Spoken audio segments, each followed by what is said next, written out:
내가 첫 쇼핑몰을 창업했는데 뭐부터 공부하면 좋을까? 처음에는 사실 공부를 따로 시간을 내서 하지 말고요. 처음에는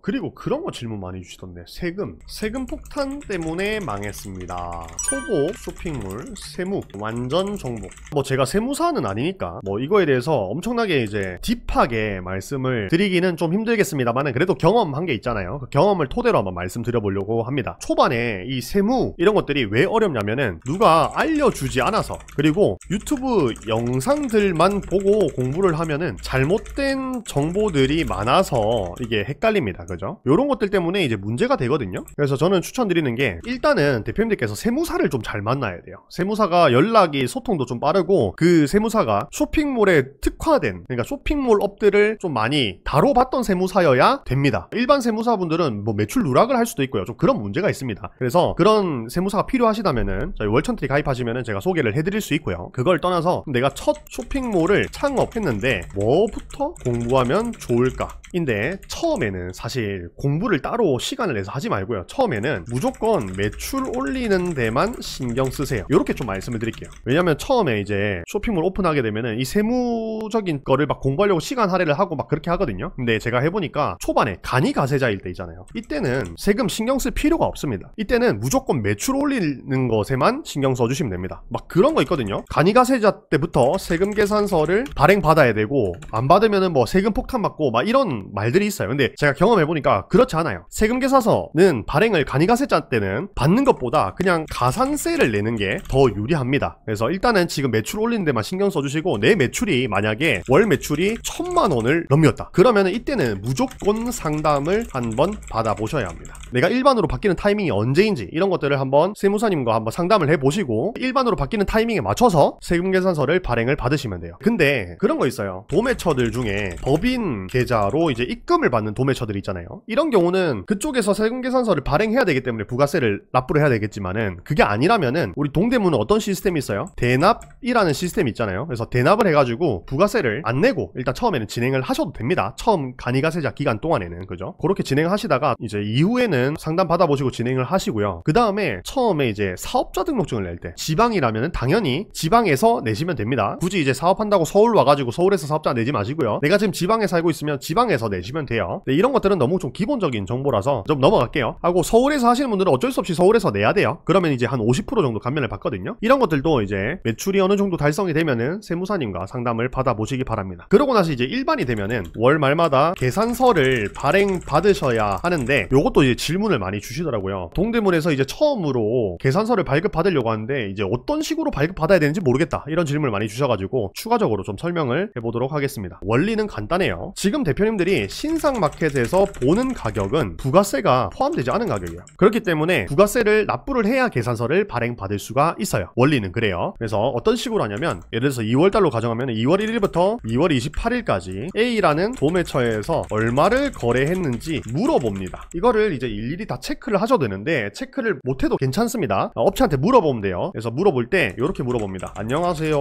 저희 2월 공급가액 어떻게 될까요? 물어보면은 그 업체에서 온크트리 30만원입니다 이렇게 알려줘요. 그러면 이 30만원을 3월 5일 되기 전까지 입금을 해주시면 됩니다. 자, 입금하고요. 그 다음에 뭘 주냐면 사업자 등록증이랑 이메일 주소를 알려주시면 됩니다. 그러면은 거래처에서 3월 10일 전까지 일괄 발행을 해줄 거거든요. 그래서 루틴을 어떻게 가져가 주시면 좋냐면, 매월 1일이 되잖아요. 매월 1일이 되면은 이 멘트를 내가 거래하고 있는 거래처에 쫙 뿌립니다. 쫙 뿌리고 답장을 다 받아요. 한 3월 3일 정도 답장이 다 올 거거든요. 그럼 3월 3일에 엑셀 파일을 하나 만들어 가지고 거기에 이제 금액을 다 적은 다음에, 저는 보통 이제 대량이체 하거든요. 국민은행 들어가서 대량이체 해가지고 내가 상호명이 온크트리면은 입금자명을 온크트리 세액 또는 온크트리 부가세라고 해서 입금을 하고 나서 사업자 등록증이랑 이메일 주소를 거래처한테 보내면 됩니다. 그럼 거래처가 일괄적으로 발행을 해줘요. 그럼 끝나는 겁니다. 그래서 일반 가세자가 되면은 조금 귀찮은 게, 이거를 매달 해야 된다는 게 조금 귀찮습니다. 그래서 이렇게 한번 진행을 해보시면 좋을 것 같습니다.